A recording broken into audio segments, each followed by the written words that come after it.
乡亲大家平安，今仔日是新历的10月初9，旧历的8月23，礼拜5。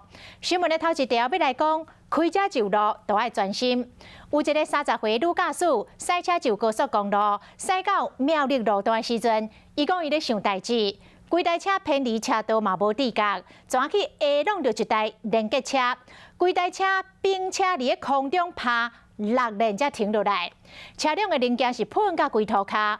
好哩家仔，伊有下安全带，敢若骹甲手去切着伤，阁会当家己行去哩救护车顶。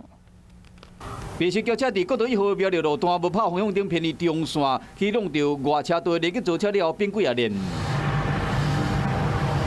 轿车并6连才停落来，零件落甲满四架，今仔驾驶行一条赶紧闪。这个女驾驶因为有下安全带，人无害出去车外，敢若骹甲手有着伤尔，过使家己上救护车。